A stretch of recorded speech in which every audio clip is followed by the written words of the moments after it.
어떤 사람에게는 몇 걸음이면 갈 수 있는 거리가 있습니다. 하지만 누군가에게는 그 몇 걸음이 평생의 거리가 되기도 합니다. 눈앞에 집이 보입니다. 돌아가고 싶은 곳도 보입니다. 그런데 몸이 마음을 따라주지 않습니다. 그럴 때 인간은 무엇으로 움직일까요? 힘일까요? 희망일까요? 아니면 저곳에 가고 싶다는 마음 하나일까요?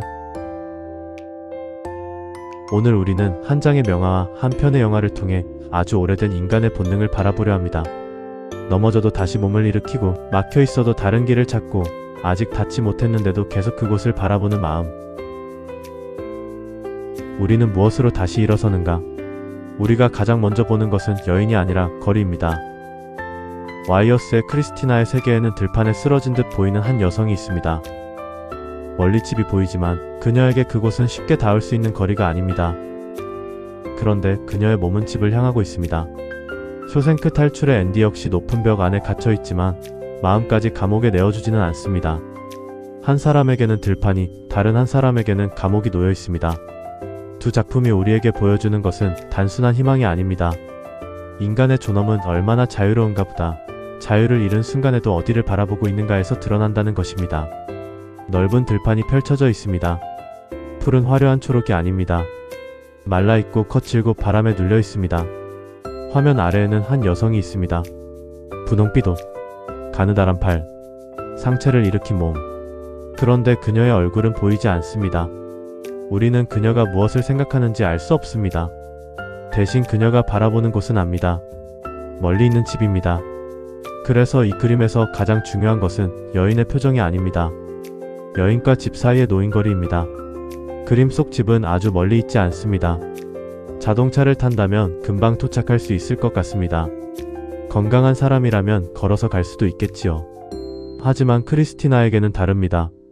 작품의 모델이었던 애나 크리스티나 올스는 걷는데 심각한 어려움이 있었고 와이어스는 그녀가 들판을 이동하는 모습을 보았습니다. 그래서 그림을 다시 보면 모든 것이 달라집니다. 우리가 평범한 거리라고 생각했던 공간이 갑자기 거대한 세계가 됩니다. 여기서 와이어스는 놀라운 일을 합니다. 장애를 얼굴로 설명하지 않습니다. 표정을 과장하지도 않고 연민을 요구하지도 않습니다. 그저 거리를 보여줍니다. 그리고 관객이 그 거리의 무게를 느끼게 합니다.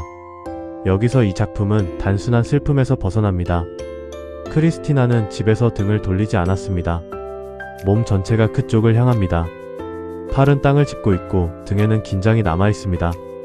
우리는 다음 순간을 알 수 없습니다. 그녀가 앞으로 움직일지, 잠시 쉬고 있는지, 그대로 머물 것인지. 와이어스는 결과를 그리지 않았습니다. 움직이려는 의지만 남겼습니다. 그래서 이 그림은 희망을 그린 작품이라고 단정하기보다 인간이 자기 삶의 방향을 놓지 않는 순간을 보여주는 작품에 가깝습니다. 쇼생크 탈출의 앤디에게도 거리가 있습니다. 하지만 그 거리는 들판이 아닙니다. 벽입니다. 철문, 감시탑, 반복되는 일과 그리고 수십 년이라는 시간. 처음 감옥에 들어왔을 때만 해도 앤디에게 자유는 바깥에 있습니다. 하지만 시간이 흐를수록 영화는 더 어려운 질문을 던집니다. 오랫동안 갇혀 있으면 사람은 무엇부터 잃게 되는가? 자유일까요? 아닙니다. 어쩌면 먼저 잃는 것은 밖으로 나가고 싶다는 마음인지도 모릅니다. 영화에는 중요한 변화가 있습니다. 처음에는 모두가 감옥에서 나가고 싶어 합니다. 그러나 오랜 시간이 흐르면 벽에 익숙해집니다. 바깥 세상이 오히려 두려워집니다. 감옥이 공간에서 마음으로 옮겨오는 것입니다. 이것이 쇼생크 탈출이 단순한 탈옥 영화가 아닌 이유입니다. 감독 프랭크 다라본트는 감옥을 하나의 질문으로 바꿉니다. 사람은 언제 스스로 포기하는가? 크리스티나는 화면 아래쪽에 있습니다. 집은 저 멀리 있습니다. 그 사이에 거대한 빈 공간이 놓입니다. 쇼생크 탈출에서도 인간은 반복해서 건물과 벽, 창살 안에 배치됩니다. 두 작품 모두 공간을 배경으로만 사용하지 않습니다. 공간이 인간의 상태를 말하게 합니다. 한쪽에는 너무 넓어서 힘든 공간이 있고 다른 한쪽에는 너무 좁아서 견디기 힘든 공간이 있습니다. 그런데 역설적으로 두 사람의 마음은 같은 곳을 향합니다. 지금 있는 곳에 넘어. 크리스티나의 얼굴은 보이지 않습니다. 그래서 우리는 그녀의 감정을 확정할 수 없습니다. 절망하고 있을까요? 화가 났을까요? 집에 가고 싶은 걸까요? 모릅니다. 이 모름이 중요합니다. 관객이 그 빈자리에 자신의 감정을 넣기 때문입니다. 쇼생크 탈출도 앤디의 내면을 끊임없이 설명하지 않습니다. 그는 많은 것을 말하지 않습니다. 대신 행동합니다. 작은 망치를 숨기고, 도서관을 만들고, 음악을 틀고, 아주 오랫동안 자신의 시간을 준비합니다. 말보다 행동이 한 사람을 설명합니다. 쇼생크 탈출을 이야기하면 흔히 희망을 떠올립니다. 물론 맞습니다. 하지만 오늘은 한 걸음 더 들어가 보겠습니다. 희망만으로 수십 년을 견딜 수 있을까요? 희망은 흔들립니다. 사라지기도 합니다. 그런데 앤디에게는 그보다 더 깊은 것이 있습니다. 자신이 어떤 사람인지 잊지 않는 것. 감옥에 있다고 해서 자신을 죄수라는 역할 하나로 축소하지 않습니다. 크리스티나 역시 마찬가지입니다. 와이어스는 그녀를 도움이 필요한 사람으로 그리지 않았습니다. 들판을 자신의 방식으로 건너가는 한 인간으로 그렸습니다.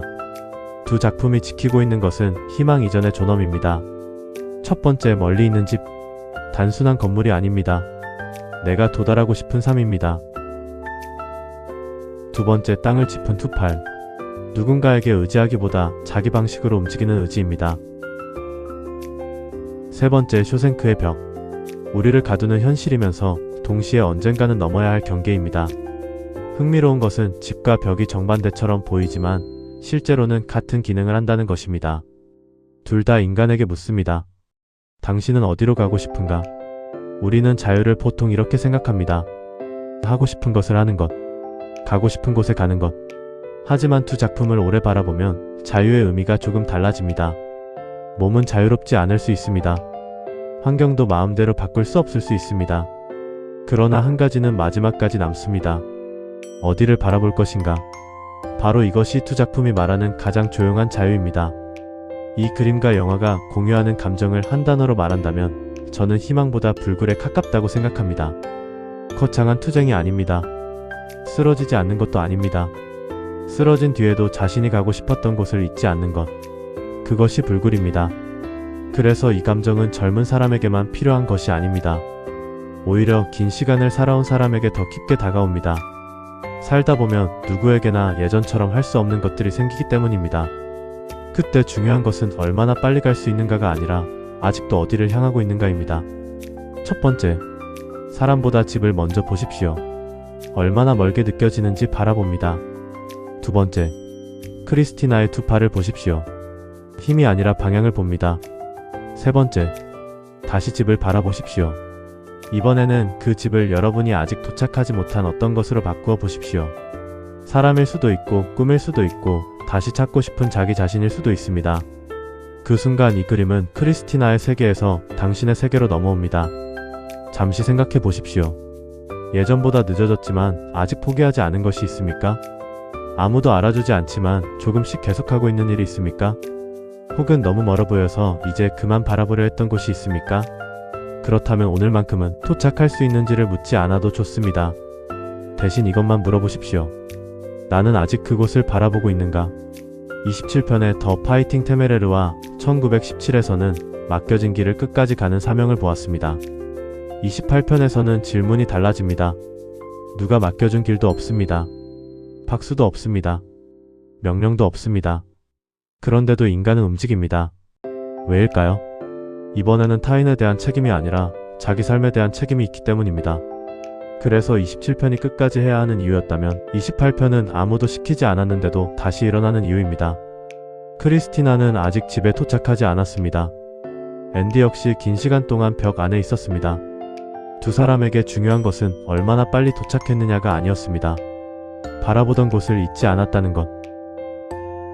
우리 삶에도 그런 들판이 하나쯤 있을 겁니다. 생각보다 멀었고 때로는 포기하고 싶었고 이제는 늦었다고 생각했던 곳. 하지만 아직 그곳을 바라보고 있다면 어쩌면 우리는 이미 다시 움직이고 있는지도 모릅니다. 인간을 다시 일으키는 것은 언제나 강한 몸이 아닙니다. 자신이 가고 싶은 곳을 끝내 잊지 않는 마음입니다. 오늘은 조금 늦어도 괜찮습니다. 다만 당신의 시선만큼은 당신이 가고 싶은 곳에서 거두지 않았으면 합니다.